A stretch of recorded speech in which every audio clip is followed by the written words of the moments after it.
four-time Emmy Award-winning producer, Frank Pace, and retired New York City firefighter, 9/11 first responder, and Vietnam vet, Billy O'Connor. Brought to you by We Can Coffee Company, manufacturer of freshly roasted premium coffee blends delivered directly to your door. This week's guest, highest-ranking firefighter to survive the 9/11 collapse of the World Trade Center, Richard Picciotto. My brother Frank. How are you today, pal? Good. I'm really good. So you got the FDNY 343 hat on? I do have the FDNY 343 hat. It's a very special show. Pretty solemn occasion. It's our salute. It's our salute to 9/11. The 20th anniversary of 9/11. We're going to have Richie Picciotto on in a few minutes. Richie was well. Why don't you tell us a little about Richie? Well, Richie was the highest-ranking guy that survived the collapse. He was inside the building, so it's going to be a very interesting conversation we'll have with him. And he wrote a book about it called "Last Man Down." I met Richie after 9/11. I met him on a sailing trip at. A sailing trip, or did you go to Vegas? No, it was a legitimate sailing trip. But you're right. It's funny. Firefighters, I mean, as you know, Frank, because, my dad was a firefighter for volunteer firefighter for 60 years. Yeah, I mean, and obviously what we do can be heroic. 99% of the time it's routine. Sometimes it's heroic. But firemen never talk about the heroism. They just don't. It's something like, it's their job. It's what they just assume that that's what they do. And the majority of the time in the firehouse, the downtime is always spent breaking each other's balls. And like you mentioned, I used to go into the firehouse in 16 and 17 where I worked in the South Bronx. And they had a big thing up on the board all the time. Fishing trip. Sign up for the fishing trip. And I'm not a fisherman, But every year I'd come in and the names would get longer and longer. There'd be 20 guys, then 30 guys, then, And I said, what's with this fishing trip? Why is everybody so all psyched up for this fishing trip? The guy said to me, what are you, stupid? We're not going fishing. We're going to Vegas. So they used to go down. They used to get down to the Fulton Fish Market and everybody hold up a fish and take a picture of it for their wives, And they all go to Vegas. But that's the deal with firemen. It's just, the ball breaking was always what I remember about the job. I mean, of course, I witnessed some incredible acts of heroism. But, and everybody on that day, 9/11, especially the guys that didn't make it, and the 343 guys we left, which is significant by the hat, were all heroes. And the guys that did make it were heroes as well, But that's just the job. But I give you an idea. Joe DeMutt, who was always my go-to guy for breaking balls, we had a guy with a short fuse, Jack Ryan, really short fuse. Irish. Yeah, Jack. And the X Factor, there was so many Jack Ryans on the job. He was number 9. That was his nickname was. He was the 9th Jack Ryan on the job. So everybody just called him number 9. Well, we were on playing golf with number 9. And like I said, he had a short fuse. And the very first hole, what'd you get, Jack? 7. And somebody says, wait a minute, Jack, I think you had an 8. Oh, yeah, he says an 8. So the Mutt looks at me and he gives me a wink. And next hole, what'd you get, Jack? 5. 5? Butcher says, 5? He goes, yeah. And he goes through the whole deal. I had a 5. Next hole, what'd you get, Jack? 6. 6? And that's all. By the 4th hole, Jack wouldn't even get out of the car. Oh. Like he wouldn't even play. I mean, and it just was constant ball breaking. You talk about Jack Ryan 9. On the LPGA tour, there's like 9 Mina Lees, Mina Lee. So they go by Mina Lee 1, Mina Lee 2, Really? Mina Lee 3, Mina Lee 4, all the way through 9. It's funny, but Like before we do go to Mitchie, a quick story. I told you I met him on a sailing trip, and there was a guy on a sailing trip, Tommy Martin. Real ball breaker, deputy chief, funny guy, great guy. And firemen, again, we love firefighters. We love bosses. The bosses come up through the rank. And the bosses that are amiable, that are, affable guys like Richie, firemen love to work with them, especially when they know their job. If they don't know their job inside out, they don't want to know nothing about them, But Tommy Martin was one of those guys. We were on a sailing trip, real quick story. Quick story, Derek, I swear to God. And we had a guy, Steve Lonigan. And Steve had married a nun. You know, he married a woman that was in the monastery and she couldn't take it. She went over the wall. She was an escaped penguin, basically. Right. She went over the wall. And so we were always breaking his balls about, you know, marrying a nun, you know. So we're on this sailing trip and I wasn't drinking. I had finally quit. And so it's 6 o'clock in the morning. I get up on deck and here's Tommy Martin. He's got this $3,000 Nikon camera, beautiful camera. And there's this beautiful rainbow sluicing into the Caribbean. And he says, wow, what do you think? I says, oh, gorgeous, man. I says, you going to take a couple of pictures of the rainbow? He goes, no, not really. He's drop your bait, let me get a couple of pictures of your ass. So I'm a firefighter. I don't give a shit. So I drop my bait, he takes a couple of pictures. Next morning, same thing. He's up on deck with the camera. I'm not drinking, so I get up on deck at 6:30. Hey, Tommy, you want to go and take a couple pictures of the island? No, not really. He says, drop your bathing suit. He goes, let me get a couple pictures of your family jewels. He needed a real wide angle lens for that. Yeah, a zoom. So I says, I don't care. I says, Tommy, but what is it with you and this camera? I mean, I don't give a shit, but but what are you doing? That's all you've been doing this whole trip. You know, pictures of Bob's ball, Joe's junk. What are you doing with this camera? He says, oh, this ain't my camera. He says, it's Lonigan's. He goes, that nun does everything for him. I can't wait till she develops these pictures. His wife? His wife. What kind of trip were you on? Hey, I just want to say, I didn't consult with you on this, but I'm going to make a statement anyway. Our book is out. It's combustible, and Derek can give you a close up of Billy. It's a story of fireman's road to hell takes a detour at 9/11. Yeah, it's fiction. Let me say, for everyone that buys this book based on this podcast, we'll donate $2 to 911day.org. So the place to order it is a Mick, a Mook, and a Mike.com/books. So anybody who orders it on the book on our website will donate $2 to 911day.org. So that's good, Frank. I like that. That's a nice thing. And before we bring Richie on real quick, and Richie, we'll talk about Richie's book as well. Right. Just a quote by Mary McNamara, who was a Pulitzer Prize winning critic who read the book for LA Times. For the LA Times. And she said, in the fast-paced, vivid story of faith and fire, sin and salvation, an Irish-American New York City firefighter faces all the demons of his past and his profession. With the kind of describe that bar detail, syncopated dialogue, and dark humor that would make Sam Spade proud, Connor Cullen is the rare, hard-bitten hero who is actually seeking a force greater than himself and hoping to actually find it, even among the ruins of one of this country's greatest tragedies. And that certainly was one of this country's greatest tragedies. Yeah. And it's the 20th anniversary. And so for everybody who buys the book at a Mick, a Mook, and a Mike.com/books, we'll donate $2 to 911day.org. So before we bring Richie on, I want to give a shout out to our sponsor, weekendcoffee.com. They deliver premium blends right to your door. They also will donate one free bag of coffee to a first responder or military bag for every 10 bags of coffee that they sell. Which is a really nice thing. For every 10 bags, either a first responder or a former firefighter or a veteran gets a bag of coffee. Yep. So with that, let's bring Richie on. Yeah. Be good to see my old friend. Richie, hey, my brother, how are you? There he is. Hi, guys. How are you, my friend? Good. I see good, thank you. You got a copy of Last Man Down up there. Good. We've been showing it ourselves on the website all week. It's a great read. I mean, I read it.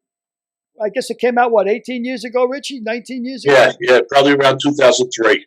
Yeah, I read it when it came out. You were kind enough to autograph a copy for me. And it was a New York Times bestseller, right? It was a New York Times bestseller, and it's been translated into approximately 15 languages. I don't know exact. I didn't know I could write in the languages, but I guess I could. Well, I always thought you spoke 15 languages, but you spoke them all at once. But I met Richie on a legitimate sailing trip. I think we were in the Caribbean, right, Rich? Yeah, it was a fun time. Very fun Always. time. The firefighters, that's the deal. Once you're a firefighter, you're a firefighter forever. And we go on golf trips together and, fishing trips. Fishing trips. And trips to the Caribbean. Sailing trips, skiing trips. Skiing trips, yeah. I got a quick story if you want to hear one about Tommy Martin with the camera. We're on skiing. Martin was one of the best.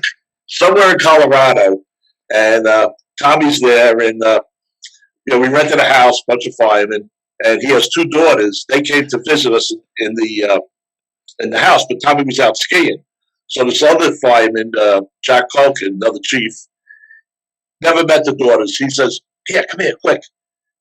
They go into the bedroom. He hasn't pulled the top of their shirts down, so just you see their shoulders, and he gets in the middle. And he's got Tommy's two daughters, and they take Tommy's camera, and this is before digital, it's all film, and they take a bunch of pictures of Jack in with both of Tommy's daughters with Tommy's camera, and then just leave it there. So, a month later, he develops the film. But that's typical, like Billy says, that's typical firehouse. And of course, that went right up in the day room, I'm sure. The pictures. Actually, Tommy brought the pictures in to show everybody. That's hilarious. Yeah, they guys, they're great. They never ending. So, Rich, why don't you tell us how 9/11 unfolded? How did the day start? What was the day like? Were you at the firehouse? Where were you? I was at my firehouse on the Upper West Side of Manhattan. I get in early. We have early, relief. If a fireman gets in early or a chief gets in early, I can let the other chief go home. So it was a day tour. I was coming in for a day tour, which starts at 9, but I was in probably 7:30 or so. I let the other chief go home, and I assumed command. And like I usually do before our tour officially starts, you go to the kitchen, you bullshit with the guys, you have a cup of coffee. So I was doing that because it was still before 9 o'clock. I think it was like 8:45, and we hear over the intercom system that a plane hit the World Trade Center. As soon as I heard that, my mind started racing. I'm thinking back to 1993 for the World Trade Center bombing, and in '93 I was a newly promoted chief. I was down there. I was one of the first on the scenes in '93, and my assignment in '93 was to evacuate the North Tower. So that building was only evacuated once, and I did it. So even though I'm a chief, I still can't self-dispatch myself. So I called the dispatcher and said, "Listen, you got to send me down. I got a lot of knowledge of these buildings." And I evacuated the only time in history it's ever been evacuated. And he sent me down. On the way down, I saw what we all saw, another plane crashes in, people jumping.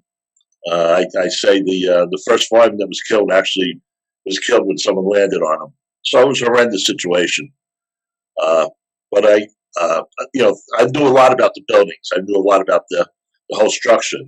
16 acres. They dug a hole 100 foot deep, 16 acres. Took all that rock, dropped it into the river, and reclaimed 40 acres of land. Battery Park City is reclaimed land for the World Trade Center. I knew each floor of each building was an acre. I knew he had 110 acres above grade, another 10 acres below. I knew how many elevators were in the building. I mean, these are huge buildings. Each tower had 99 elevators. Wow. Only had 3 narrow stairwells. The buildings were not built according to New York City building code or fire code because they're part of the Port Authority. So we had problems with that. But these are things I know. I went in, I got an assignment, go up to the 23rd floor, which I did to help people. I took a truck company with me, a Ladder 110 from Brooklyn, and we got up to our initial assignment. After we did that, I told the guys, we got to get up to the fire floor, which this is the North Tower, the first tower to be hit. Going up to I got up to about the 35th floor, and I'm on the 35th floor of the North Tower, and all of a sudden, building starts shaking, noise, banging. I don't know what's happened, but it's loud. I didn't know at the time, it lasted for 10 seconds. I would have told you it lasted for 30 seconds, but it lasted 10 seconds. And that noise was actually the South Tower coming down, the building right next to us. Once that happened, I got on the radio trying to find out because I thought something was happening in the North Tower. So I'm trying to call to the command post. The command post was set up outside the south tower because the first tower was hit from the north tower, so they set up the command post far enough away that it wouldn't be infected. Now, when the south tower was hit, they didn't move the command post. So when the south tower collapsed, it collapsed on the command post, killing a lot of the staff chiefs, my bosses, the chief of department, Pete Gansey, and the people I'm trying to communicate with to find out what happened. And when I tell you I'm communicating, we had some major problems with our radios. So they're very sporadic. You don't know if your message is going out or coming back in. But I eventually found out that the south tower collapsed just through word of mouth. And then I'm trying to get direction. What do we do now? Do we keep on going up or do we go down? And no one's saying anything because the people I'm trying to get directions from are dead at the command post. So I make a decision. I said, we take risks. We take calculated risks to save lives. When the south tower collapsed, the north tower was burning for an hour. Most people that die in high-rise buildings don't die from heat. They don't die from fire. They die from smoke inhalation. And usually they're unconscious 4 to 7 minutes, and a few minutes after that, they're dead. So the people that we're trying to get to, they've been in this heavy smoke for an hour. So not really too many of them still alive. So I'm trying to communicate. I can't get anyone. So I made the decision. I got to get these people out. I got to get the firemen out. So I gave the order to evacuate, get out of the building as fast as possible. When the planes hit, the 99 elevators went right through the core of the building. Most of the elevators were in the center of the building, the core, and all the offices were on the outside, where all the windows. When the planes hit, they went right through the building, and deposited a lot of that fuel in the building. That each plane, I didn't know at the time, it was a 767, had 400,000 gallons of fuel. Wow. 400,000 gallons each one. A lot you see coming out the building, but you don't see the fuel that remained in the building and was in the elevator shafts and blowing up and down and putting all the elevators out of service, most of them anyway. So we had to go up and we had to go down. We had to evacuate through the 3 narrow stairwells. And that's what we were doing. So from 35, we're going down, trying to evacuate as many people as possible. I never went above 35. There were a lot of firemen that got there before me that were above. I hope they heard my message to evacuate. I gave it over the handy-talkie. I went to each stairwell to repeat it because we have problems with high-rise with all the metal floors. But in a shaft way, hopefully that radio message went through. And then I also had a bullhorn, and I said to evacuate with the bullhorn. And people up and down heard it. And I waited for a few minutes till I saw that the firemen stopped, reverse direction, started going down. And then I repeated that at the other 2 stairwells, and then I started going down. On the way down, I stopped at every floor, doing a quick sweep, making sure no one stayed back for anything. There are a few stories that I don't have time to go into unless you want to be here for a couple of hours. They're in the book. You could read about them. But eventually I got down to the approximately the 6th floor. And when I was on the 6th floor, that noise I told you about earlier, that banging, that shaking, well, it starts again. But a lot louder, a lot more violent. You can't believe how loud it is.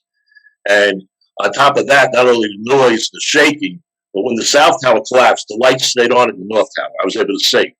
As soon as the north tower started going, it went black. So I'm in this black darkness, and the building is pancaking. Floor upon floor is banging down. It's banging down on the next floor. And it's pushing the air in that building down. And what that's doing, it's causing like a wind. It's picking us up and throwing us around like rag dolls, like a tornado. So it's black. I'm being tossed around. And were you by yourself at this point? No, there were a lot of firemen. There were a lot of firemen that were getting out. So there were firemen in front of me, behind me. There were firemen mostly firemen, and civilians too, But on the but sixth, mostly firemen. but on the sixth floor, were you by yourself or were you with another? No, I was with again. There were a lot of firemen around. Great. And what happened? That building collapsed, and I collapsed with it. Took the North Tower. Well, it took the South Tower 10 seconds. Took the North Tower 8. I knew it was happening. What are you doing the last 8 seconds of your life? And then, actually, I thought about my family, and then I prayed. I prayed, please, God, make it quick. That's what I wanted. Now, those 8 seconds, you said you thought about your family and you prayed. So those 8 seconds played long for you. They didn't. Oh, they did. Yeah. It was blackness, and we're being tossed around. But you're thinking, and I know this is the end. I'm going to be dead in a matter of seconds. That's what I'm thinking. So I just didn't want to suffer. I think that's everyone. When we die, we want to go peacefully, or if it's not peacefully, we just don't want to suffer. Richie, were you a man of faith before you prayed? A little bit. Not, I go to church once a year or so. Has that changed? Not really. Not really. But I have my own faith. I have my own faith. I believe that there's a lot of good in the world. I believe that there's good people, and I also believe there's evil, and there's evil people. And, a lot of people are good. I mean, firemen, what we do in general, policemen, we're good people. We help people. Military, after 9/11, so many people I know, so many sons joined the military. They wanted to protect this country, and they still do. Yeah. So there's a lot of good people in this world. But unfortunately, there's some evil ones too. So let's go back in the building now. It's a minute or so, and you realize you're trapped. What were your thoughts? And continue the story. Well, initially, the noise was tremendously loud. The violent shaking, we tossed around like Greg does, and then I'm free falling in blackness, and then in a split second, black silence. I literally thought I was dead, because it's so loud and so violent, and I'm being tossed around, and then I'm not moving. It's black and silence, and I thought I was dead. And then I tell people, I thought I was dead. It's hot and smoky. I said, uh-oh, I don't want to be dead with hot and smoky. But I realized I was alive. I called out, is there anyone else here? Because I had a sixth sense that I wasn't alone. I called out, and there were other people there. And like I said, like Frank said, there were 13 other people there. 11 of them were the New York City firemen, one Port Authority police officer, and one grandmother, a black woman that worked for the Port Authority. So who the firemen were helping out. So I told everyone, don't move, don't want to cause a secondary collapse.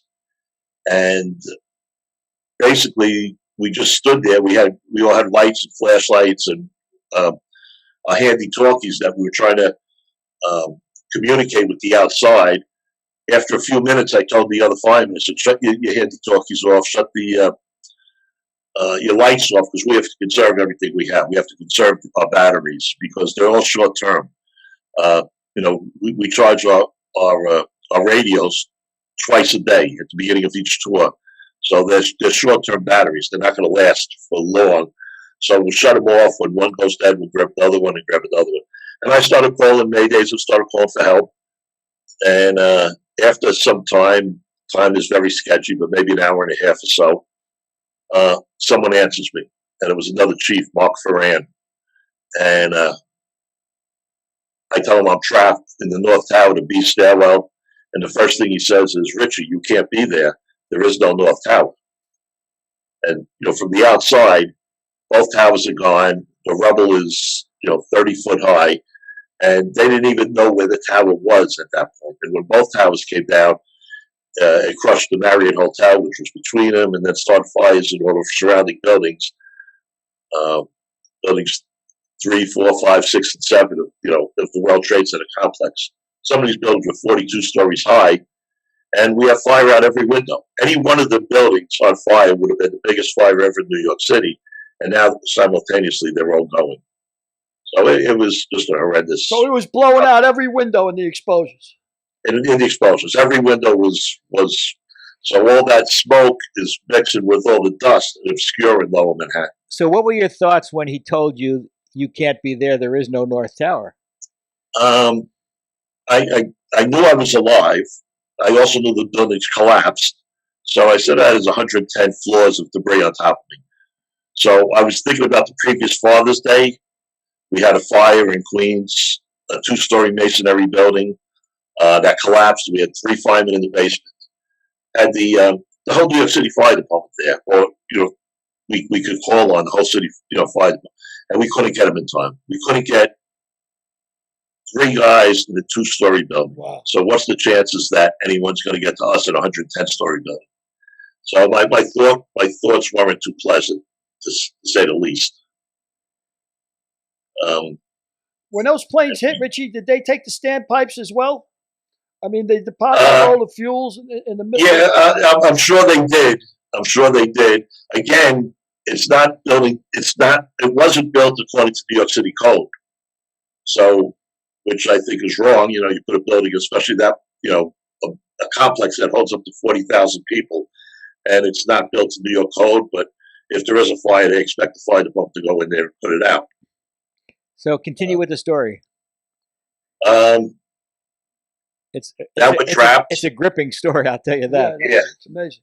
But we're in there trapped. I'm trying to make contact with, and then finally I make contact with Mark, and they're trying to get us, and he gets a bunch of firemen to help with him that he's directing in towards us. And again, in the book, I describe how Mark's guys are trying to get into us and how, persistence. They keep on going. They can't go anymore. They retreat and they go in again. They retreat and try to go in a different way. They finally, and while this is going on, it's black because, like I said, I told everyone to turn their lights off. So we're sitting in blackness. And then all of a sudden, above us, there's one little spot that's getting bright. When I say bright, it's dark gray, but it's getting brighter and brighter. And I'm looking at it, I'm staring at it. But at this time, too, it's a couple hours that we're in there. And I'm also getting very lethargic, very tired. I took my turnout coat, just laid it down. We never bunched up because I didn't want a secondary collapse. And I think that, I'll get lethargic. I'm thinking to myself that, I'm just going to close my eyes for a little bit, take a little nap. And a little knowledge is a dangerous thing. I'm realizing that what's making me tired is it's probably lack of oxygen or carbon monoxide or something that's putting me to sleep, which was a pleasant thought compared to what else I'm thinking. I think if we're going to be in here for months before anyone's going to get to us. So if I just fall asleep, that's going to be good. But I could see this little bit of light. So we never moved, we never bunched up. But after a while, another hour or so, I told everyone, just stay where you are. I'm going to climb towards the light to see where it leads. And I climb up, and then all of a sudden, I'm out on top of the biggest pile of debris in the whole debris field. Wow. And we're right at the top of it, which was the remnants of Stairway B in the North Tower. Stairway A and C were in corners of the building. B was in the center of the building where all the elevators were. And a little portion of B from about the 5th floor to not maybe the 4th floor to the 6th floor remained. But it was all filled with, it was like a cave, a vertical cave filled with debris, and stairs were missing. But we were there. The 13 of us were in there. Once I got out, I could see this big debris field, acres. But what I didn't see is no one in it. I didn't see any firemen. There was still a lot of smoke and a lot of dust. But I called, I'm outside now. And Mark and his guys they weren't even in where the debris field is, but they were trying to get in. They eventually got in through building 4, through the Borders bookstore, through the basement. Because that building was on fire, but not the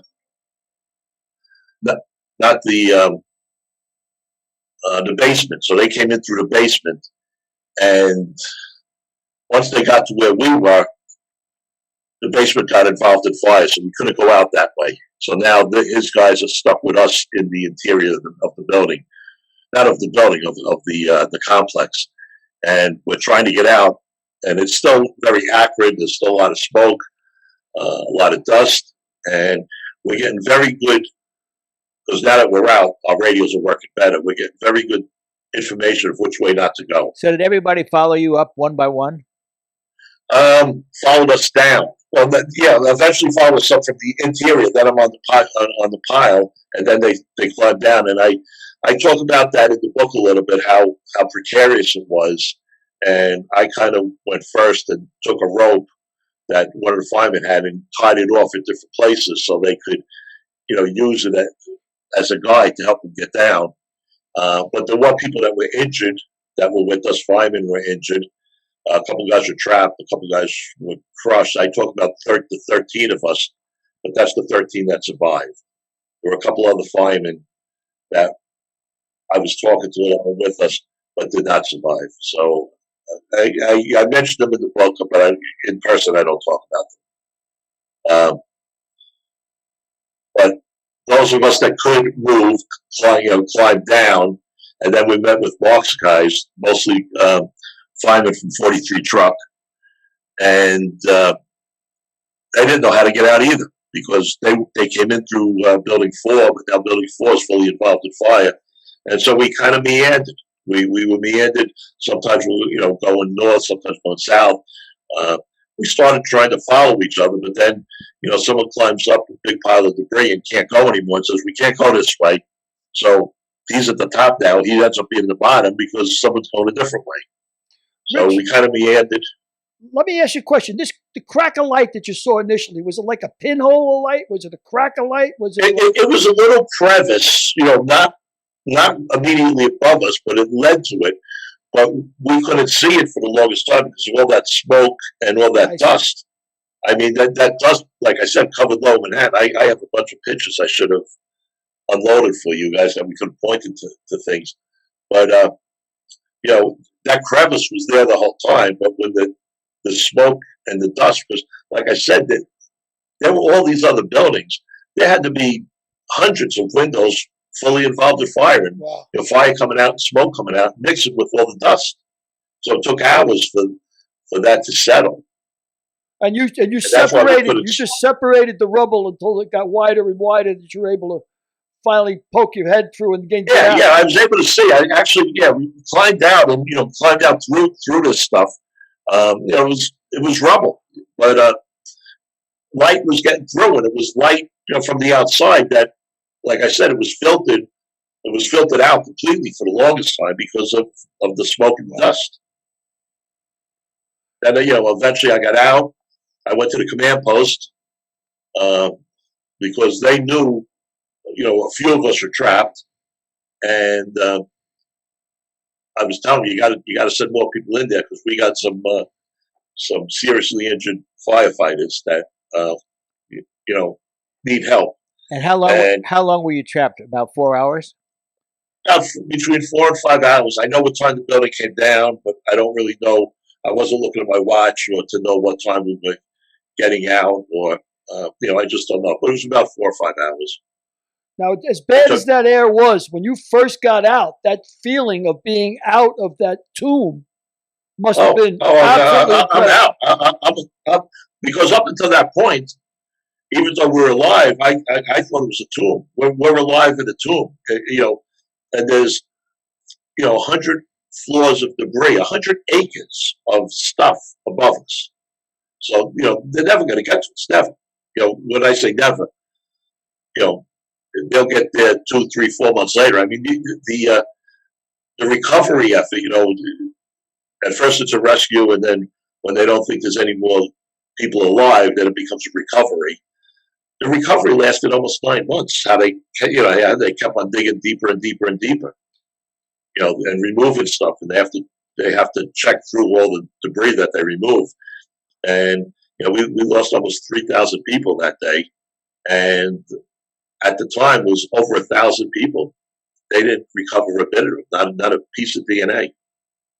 So, that's how terrible it was, and they kept on looking. The recovery was painstaking. I mean, firemen were taking debris and putting it into 5-gallon buckets and they're passing it hand to hand like a bucket brigade, inspecting every inch of debris. Right. And right. 1,000 people, absolutely no recovery whatsoever. So I would assume that a lot of that dust and a lot of that toxic atmosphere was crushed bone. There were people in that. A matter of fact, you found very little recognizable items. Like chairs, table, desks, computers, books. Stuff that you'd find in an office. Mostly, what you found was metal and that dust, which was like a powder, like talcum powder. It was so fine, but that talcum powder was. I explained it to people when these buildings came down in 8 seconds, 10 seconds. All that metal grinded like a grinder. You put something in a grinder and you have the blades hit it in a couple seconds. Well, that was a huge grinder, all that metal, grinding up anything that was in its way. Like I said, very rarely did you come across recognizable objects, but sometimes you did. Sometimes you find a coffee cup or a ring. I think, someone's ring. They found, I forget what the number was, but they found a bunch of clatter rings. That's the Irish ring with the heart. Things were found. You'd find a shoe or something like that, or a boot. Actually, there was a boot in where we were. It was a fireman's boot. We have leather boots, like stormtrooper boots, they look like. And it had the name of the fireman who I happen to know. So, it was just stuff like that. And he was not recovered, but his boot was. Yeah, so crazy. 2 years ago, I was in New York, or 3 years ago, I was in New York producing Murphy Brown, and 4th of July weekend, I went to the site, the museum. I know Billy, as a first responder, hasn't been able to go back and see it. Have you been able to go back and see it? Yeah, I've been there quite a few times. Actually, I was invited on opening day. I was on stage with one of the dignitaries, because they had the people that were in the survivors that were with me. We all were invited back, and I've been back a few times since then. It was very powerful. It is very powerful, and especially if you personally knew certain people, like 3 Truck. They have the whole truck there, and the captain of 3 Truck was Patty Brown, who I knew we were firemen together, up in Harlem. So, and there's things like that. There's pictures and things that I personally know. Billy would probably know a lot of them also. Yeah, of course, everybody, knows Patty Brown. Everybody was on this job knows Patty Brown. Did he win a Silver Star in Nam, or was it a bronze? I think he got a Silver Star in Nam. I don't know. I know he was a pretty remarkable guy. He was a simple guy, one of the most eligible bachelors in the city. Yeah. Yeah, he was, and he loved it. And he was into a lot of stuff. He was like I think he was a professional boxer at one. Well, he won our Gordon Bennett Award, right, which is our highest award for bravery. He won it 2 years in a row. Is that right, Patty? No, I don't know. No, I think there's only been 2 double winners. But he was a remarkable guy. Absolutely. Yeah, he really was. He was Vietnam vet and tremendous fireman. He was very hard nosed. Like semi-military. Military bearing. Hey, let me ask Billy a question. You mentioned Vietnam vets. What percentage of firemen were Vietnam vets? Would you recall? I couldn't tell you the exact number. I mean, not the exact, but just give me was a large. Well, in my firehouse, I can speak for. In my firehouse, there was 4. Out of 25 guys. So it was like 4. So I don't know what the exact percentage is, but Patty Brown was an exceptional firefighter. And let me ask you, Oreo Palmer was the guy who got the highest up. Isn't that correct? Yeah. Well, as far as they know, Oreo was, got a funny name, Oreo. Oreo Palmer. Nice guy. It was a Norwegian name.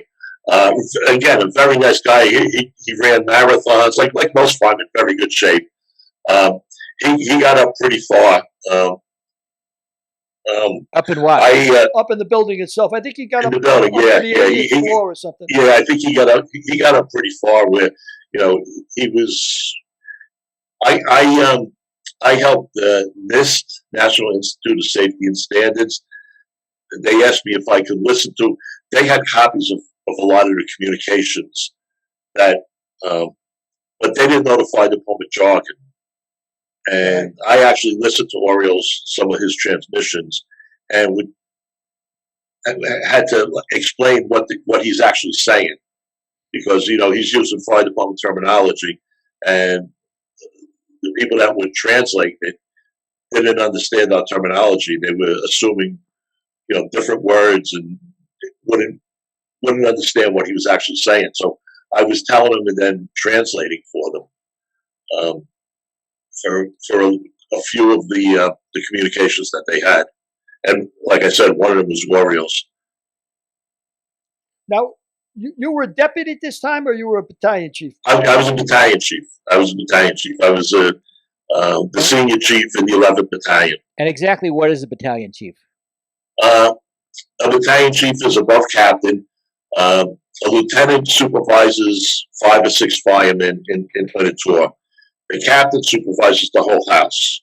So the captain has usually 25 firemen, 3 lieutenants, and the captain.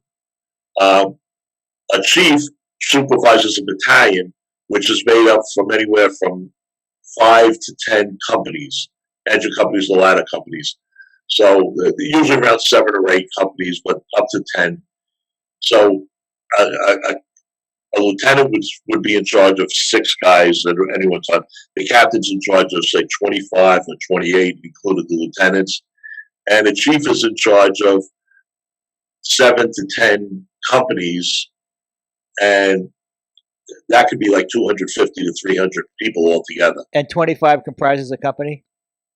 25 firemen usually in a company, yes. So, and it's a 24/7. There's, out of them 25, 5 of them are on duty at all times.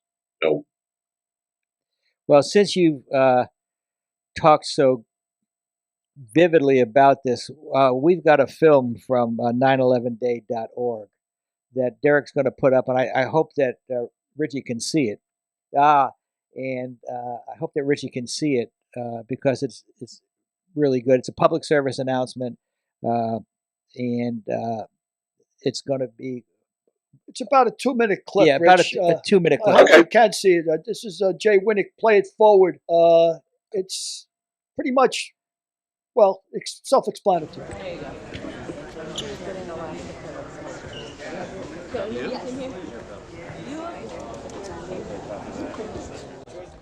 Let's clear frame, guys.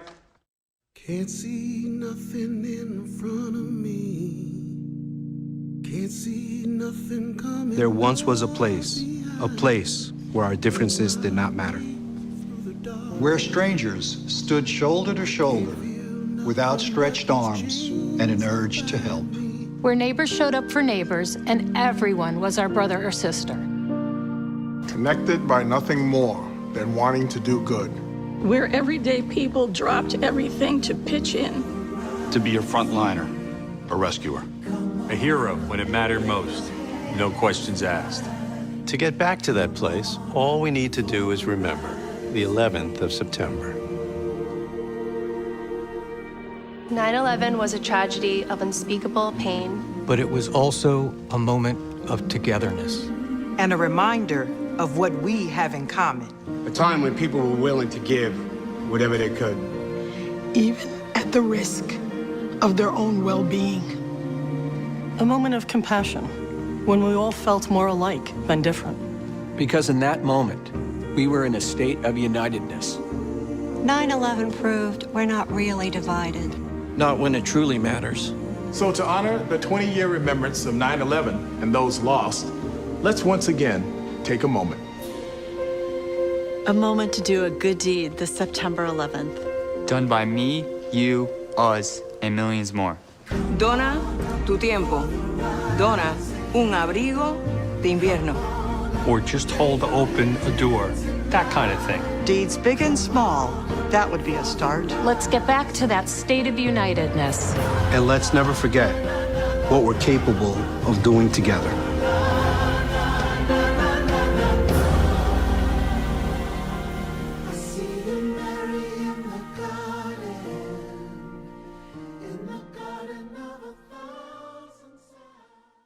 So there it is. Yeah, that's pretty moving, Rich. I think you'll agree. That's Jay Winnick lost his brother down there at the site, and he had this. Oh, you saw yourself in the recovery, how which is for first responders and everything else, and he had this idea that just to do a good deed, for the 20th anniversary of 9/11. I believe they're going to be showing that on CNN and other networks as well. Yeah, there was so much good that came out. It was tremendous how people, came together. I tell a story. I was at my firehouse. It was a couple of weeks after September 11th, and my daughter was with me. She was a college student, and she was down in Pace University, which is lower Manhattan. She was outside. She saw the plane hit. She got enveloped with the dust cloud. They closed the school for the whole semester. She was deeply affected. But one day in the firehouse, a tractor trailer pulls up, and a real southern redneck guy comes out, nice guy, and he says, "What do you want to do with all these oranges and grapefruits?" He had a whole tractor trailer full of them, and they wanted to donate them to New York City. So, I didn't know what to do with them all. So I said, "Well, we'll take a couple of, pallets, but we can't take a tractor trailer." And I said, go to other firehouses. So they dropped off a couple of pallets of oranges and grapefruits. So the local people were coming in, giving us everything. So this little old Spanish guy comes in, Spanish man. He comes in, and he's got a box of donuts. And in broken English, he's saying, for the firemen. And he had dirty clothes. And you can see he didn't have anything, but he wanted to give. So my daughter is telling him, no, you take it home. You need it, because we had food, we had everything being donated. So I got her on the side. I said, "Lisa, they have to give. They want to give. Take it. Tell them how much the firemen love these donuts. They're the best ones they ever had." I said, "And give them a dozen oranges and a dozen grapefruits to go home with." So we took his box of donuts, gave him all these oranges and grapefruits, and he walked out being happy because he helped. Yeah, he helped. Everybody wanted to help. What were your emotions like when you discovered that there were terrorists behind the attack? Oh, I discovered it. I knew right after the first plane hit. I knew this was terrorism. I knew it right from the start. Like I said, I was there in the '93 bombing for the Trade Center, and knowing New York City, knowing I took flying lessons. Planes, it's a no-fly zone over the city, especially planes don't. There's been couple instances where planes have accidentally flown into a high-rise building, but few and far between, and not during a bright day, sun shining. Just parenthetically, my mom was working in a bank in 1943, I think, in the Empire State Building. Empire State Building, yeah. When a plane flew into the Empire State Building. That was the biplane, right? Yeah, I think so. And what back then, they didn't have the navigation equipment they had. What they did is back then they used dead reckoning, which means they would fly to a point, a high point, and that was it wasn't clear, and they were flying to the Empire State Building. That was the point, and then when they got close enough to it, they would turn. That's how they flew back then. So it was an accident, but they were flying towards the Empire State Building. That was their point of direction that they were going to. What do you say, Rich, to these people out there? And there's so many, conspiracists. What do you say to these people that just don't get it? You know what I mean? What do you say? Yeah, I do some talking, some inspirational speaking, and I used to do some teaching in the fire service. So I get these conspiracy people occasionally, especially back 15, 18 years ago. And I would just cut them down. Especially they talk about Building 7, which is the building that collapsed later on. And again, I can tell you a lot of things about that. But it's ridiculous. I mean, the CIA did it. There was bombs planted. There was controlled demolition. I've heard all of them. I've actually had people send me things. I'll tell you, I once happened. I was it wasn't Vegas. It was not Vegas, but I was in a casino. I like to play cards a little bit, and I'm playing poker with some people who I didn't know. And there's one guy sitting at the table, and he's saying the whole thing was a fabrication. It never happened. It never happened. Yeah. And then he's going at the table. He said, "Have any of you known anyone that saw it?" And I'm sitting at this table.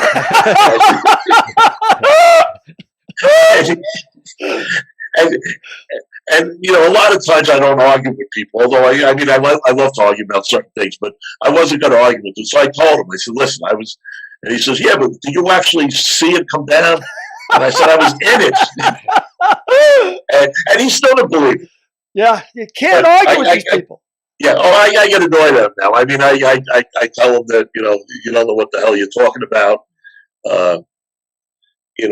It's stupid. The conspiracy things, especially I mean, most of it's about building 7, which there's things that the general public is not aware that, like they built OEM, Office of Emergency Management, we're building a new bunker. The term bunker is, where do you? And they're building in the World Trade Center. Ricky, why don't you just explain what Building 7 is? Building 7 is an office building that's in that 16-acre plot of buildings of the World Trade Center. It's actually right next to it. It was just a big building. But a lot of people don't realize what was underground in these buildings, the World Trade Center, because they were super secure. So, like one of the things that was there was the biggest gold reserve in the world by the Fed. More gold was in the World Trade Center than was in Fort Knox or any other place. Really? Wow. Yes, that's. But that was in their Building 7. That was in the main. That was in the towers. Yeah. Right. Also in the towers, in the bunkers underneath. Also, it's where the CIA backed all their records. Everything they had was backed up in a bunker in the towers. So they were afraid that if people got it, they have access to all the CIA records. So and they wanted to assure that they got the hard drives from these computers. Now everything was crushed and everything, but since they were downstairs in bunkers themselves, maybe the bunker was secure, and that's what happened. And I can go into a whole story of the gold. Once they found the gold, the city wanted to say, okay, it's not a recovery anymore; it's a cleanup. We're just going to pick everything up with these big claws and dump them into damn dump trucks and put them in the city in the landfill.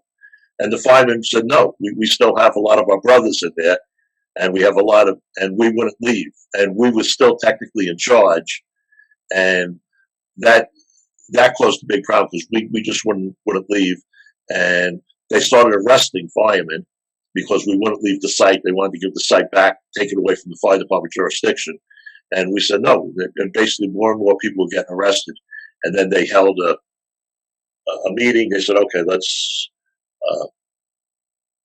we'll let you.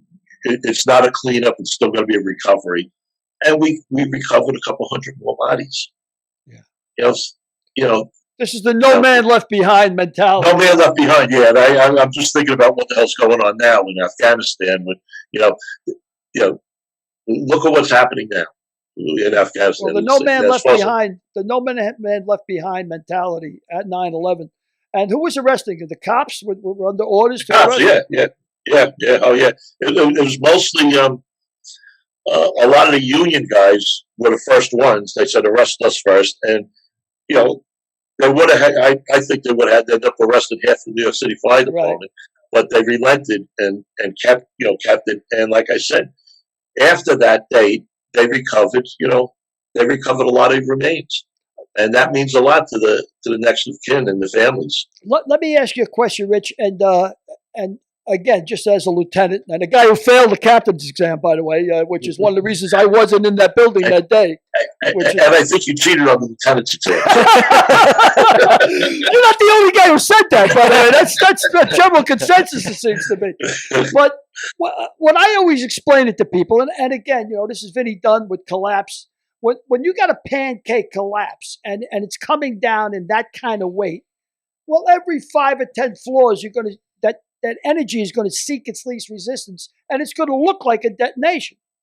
Right. Is it's that blowing correct? out. Yeah. And and like I said, it's pushing the air down before, the air's being pushed down and before the building's coming down. So it is, blowing out the least resistance. Right. So it's blowing out the windows and everything. And that's what it looks like. Because before the building comes down, the windows are being blown out below, and people have high-speed films at sea, and that's a controlled demolition. They were lighting off. And when you explain this, and they said, well, how do you know that? I said, well, I was actually in the goddamn building, and I felt the wind coming down. And the fact that you were tossed around like a sock in a dryer, I mean, that's the amount of energy we're talking about. And that noise, it must have felt like 6 subway trains. I mean, it was loud. It was a roar that was loud and getting louder. Hey, Rich, let me ask you a question.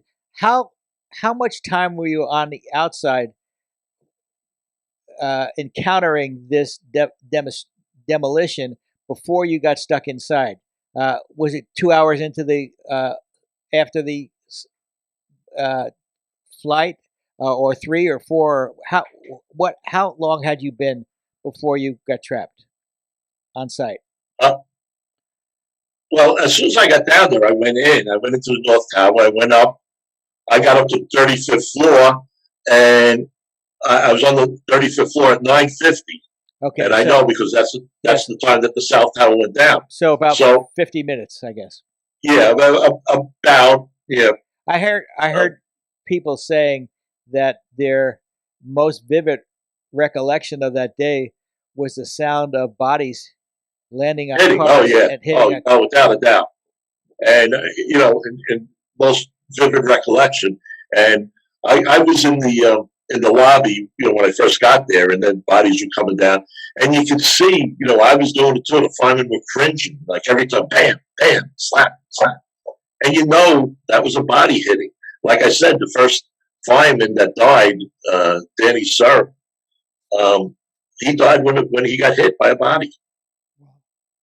So it was horrendous. And people don't understand that. They say, how can you jump out of a 100-story building? Well, if you held your hand over a fire for 2 seconds, you'll get the idea that there's nothing you can do about it. It's a total reaction. The only people that don't jump are people out near the window. Like that's what I tell them. I say the heat is. It's like if you're drowned and you're going to do anything to get out of it. But the heat is even worse. It's singeing your whole body. Well, it's like you said before. You're in that 8 seconds that you had. You said, "Let me go fast." So, we're jumping would be a much more pleasant way to go than dying in smoke inhalation. Right, without a doubt. Without a doubt. Yeah, and you don't even get to think about it. I mean, it's a reflex action. Your body is not going to react to the red hot stove theory. You touch a red hot stove, you're going to jump. That's it. It doesn't matter if it's 500 stories. You're going. To try to keep your hand on it. If you take your hand away, then someone's going to shoot you in the head. Well, guess what? As soon as you touch it, you're going to take your hand away. And you're going to get shot in the head. Exactly right. There's no way. So, Rich, what are you doing now? How long have you been retired from the department? And I'm retired like about 18 years. I wrote the book. I started doing some. I always did a little bit of teaching in the fire service. I thought when I retired I would do that, do a little bit of lecturing about various fires I've been to. I've been to some pretty unique fires and had some unique experiences before September 11th. But then after I wrote the book, people wanted me to talk about the book and give lessons learned from the book, and I've been doing that for a while. And how long were you on a job? I was a police officer for a couple of years first, and then I was on the fire department. So I had 30 years in when I retired. And I always thought that was the time I wanted to think about retiring, not before I put 30 in. Not that I was going to retire with 30. I explained to people how firemen don't leave. They got to push them out the door, kicking and screaming, as opposed to police who, once they have 10 years in, they can tell you how much longer they have to go before they retire. They're counting the days, and it's the nature of the job. I mean, they're hated and we're loved by the general public. Yeah, because you're there to save people's lives. Yeah, we're both doing honorable professions, but the public doesn't see that with the cops. And I was a cop. They don't see that the cops are there to help them, but they know we're there to help them. They don't. The fact that you say you were a cop, I've met a lot of guys on the job that were cops. There's very few cops, I'm sure, that meet firemen that switched over from firemen to cops. That they don't go that way. Right, very few. There were over 1,000. 20 years ago, there was over 1,000 firemen that were former cops. Yeah. And I think the other way, I don't think it was 20. Yeah. Well, Frankie Santiago comes to mind immediately to me because Frankie got a finger shot off when he was a cop, and he worked in some very busy houses for the past, etc. I actually know some guys I know a bunch of cops, but I know some detectives, I know a couple of sergeants, and I know one lieutenant on the PD, and he goes all the way back to being a probie. Wow, that'll show you. And takes a huge cut pay, to do that. I haven't seen you, Richie, now in about until today in about 7-8 years, I guess. Yeah, it's been a few years. I think the last time we pretty saw good. I think you've had a little work done. You want to show me behind the ears there? I think you had a little work. I lost a little hit. Yeah. I think you've had a couple of lifts, Rich. Come on, tell the truth. Shame the devil. Tell the truth. Yeah, I wish. I gained about 50 pounds in the last few years. That's about as much work as I've had done. Well, I got to tell you, Richie, I'm delighted you came on today. And for our listeners out there, for our viewers, Last Man Down is an incredible read. I read it twice. It's been on the shelves for a while, but it's the 20th anniversary is here now, and it's one man's account of what went on inside that building. And there's very few people that could tell that tale. And is it available on Amazon, Rich? I believe it is. I think it's only available in the paperback. The hardcover is not available anymore, but it's available if you want to order 1,000. So, well, I'm sure there are some people that will use it. For I have a few boxes, and usually I did it a couple times. I ordered that many. I leave them in my garage and sell them piecemeal. But I do have some. If anyone wants, they can contact me through my email, which is bcpitch@aol.com. The battalion, BC stands for Battalion Chief, and my last name is Picciotto, so bcpitch@aol.com. And I'll sign it, autograph it, and personalize it and send it out if anyone wants. I've read it, and I could personally recommend it. It's a hell of a read, Rich. It really is. Which, as is Confessions of a Bronx Bookie, which I was just talking about it yesterday. Well, that's good to hear, Richie. I appreciate it. We've got a few more out since then. Let's hope we can keep going. I know. Well, listen, brother, I love you. You know that. And I want to thank you for coming on. I really do. And that's a gripping account that you gave us and gave our listeners and readers, our viewers today. So and to both of you, thank you for your service and for all you've done. I know Billy said that it's his 20 years on the job were the proudest 20th years of his life. I know, Richie, I have a feeling that they were the proudest years of your life also. Oh, I loved it. Loved it. So thank you both for being here. Unfortunately, I've got to continue the show with him. And not you. and not you.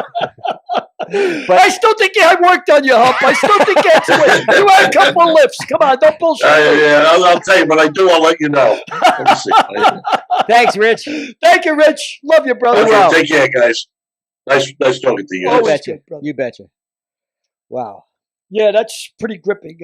When you hear that story, I can't imagine everything going black like that, and then the noise and knowing that you're trapped in a tomb, and that's what you're in. You're in a tomb, and why am I not dead? I mean, that's the first question you have to ask yourself. Why am I not dead? Why me? You know, out of the 343 firemen. And I meant to talk to Richie about it. How many guys we have lost since? Yeah, that's, the carcinogens that must have been in the air that day are incredible. Incredible. I don't know how many guys we've lost since, in the thousands, I'm sure. Well, I remember when our guests last year, Frankie Santiago and Cujo. yeah, they said John. they used to look forward to the phone calls because that would mean somebody was retiring or there was a cause for celebration. Now, when they get a phone call, the inevitable thought was, "Oh my God, who died today?" Yeah, and I got to tell you, Frank,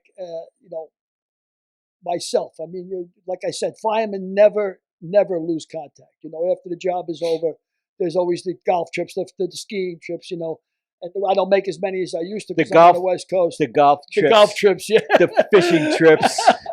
But I mean, the fact that we do stay in touch, and I get calls every day, still horror stories.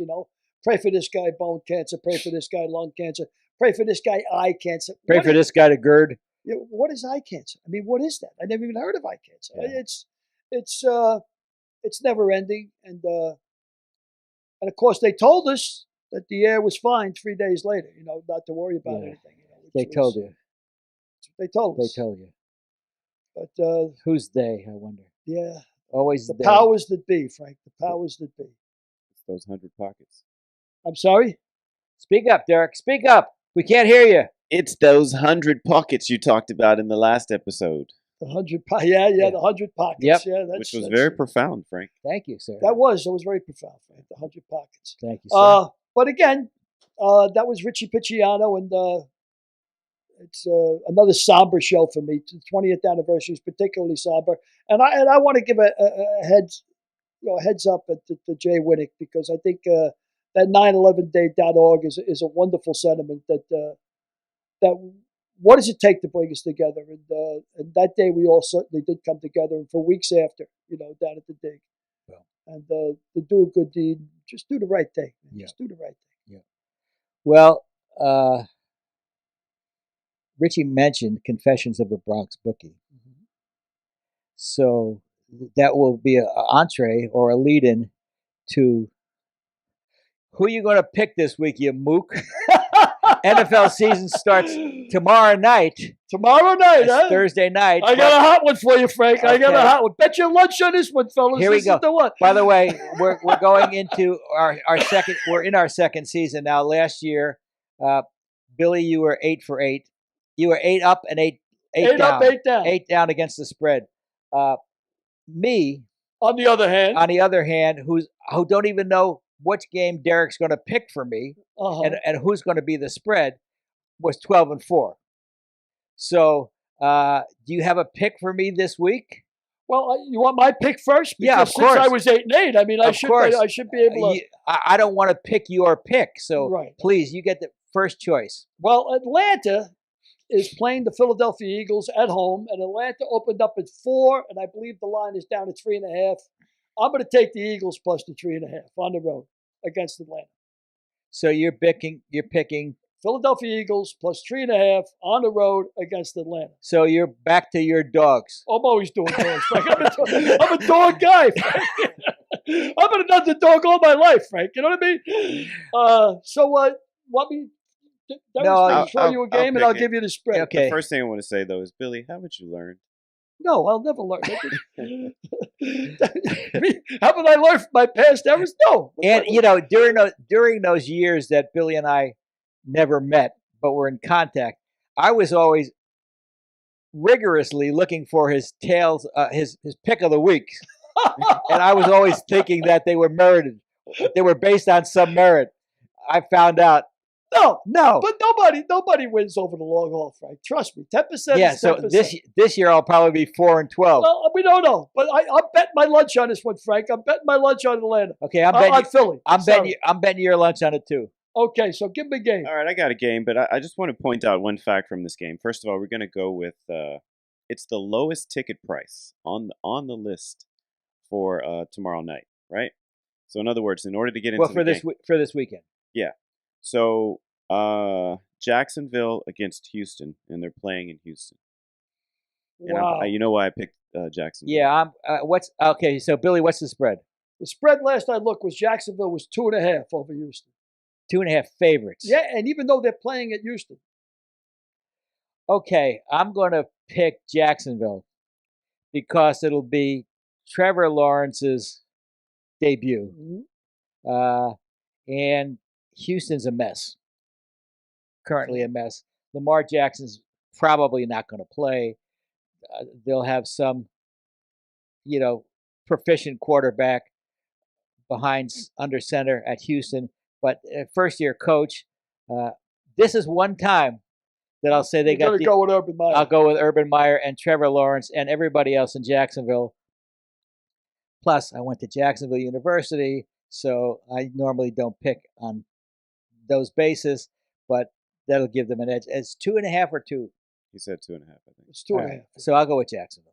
Jacksonville laying 2.5 over Houston from the guru himself. Now, I like that you said that because you went to Jacksonville University, you usually don't stay away from those teams. The first thing I used to do was, as a New Yorker, was take the Giants and the Jets and throw them out the window. And I'd try and handicap the other games. Because the Giants and the Jets will break your heart every time. Yeah, my sense is that Trevor Lawrence will come out blazing. The NFL hasn't seen him. He's got some receivers, but as they get some film on him, he'll be reduced efficiency for the rest of the season until he's been in the league about 2 or 3 years, and then he'll. Well, there you have it, be a great star. I want to jump into this a little. Sure. More. So first of all, why do you guys think the tickets are the lowest ticket price? Well, what does that tell you? I don't know. What does it tell you? There's the least call. Houston is a mess. You said, right? Houston's a mess, and you mean the mess from the plague? No, a mess. Their team is a mess. Their team is a mess. They have a first-year coach. There's not a lot of interest in Houston. Right, and that's the other thing I was going to say, Billy. You got to be careful with this one over here.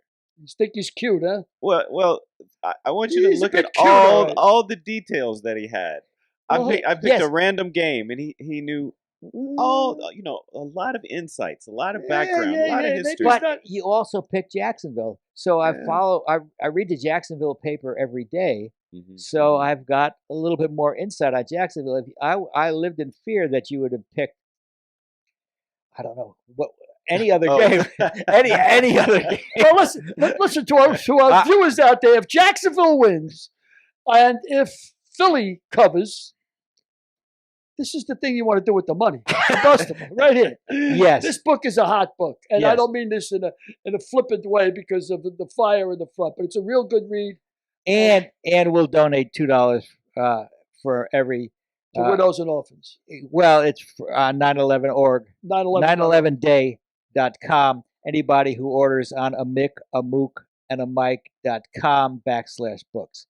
And with that, I just want to give a call out again to weekendcoffee.com. Weekend Coffee will donate a free bag of coffee to the first responders and military families for every 10 bags they buy. They deliver premium roasts right to your door. It's a great product. It's a great service they're providing to first responders. First responders, I can't thank you enough for all you do for the rest of us schlubs who sit back and take you guys for granted. Thank you, Frank. Guys and gals, first responders are terrific people. Thank you, Frank. We appreciate it. With that, bet Jacksonville. Bet the house. Bet the rent on it. Bet the rent. Okay, thank you very much for tuning in. As always, we certainly appreciate the support. Thank you so much. Bye, Derek. Goodbye, Derek. Goodbye, fellas. Next week's guest, multi-talented actress, singer, and author, Adrienne Barbeau.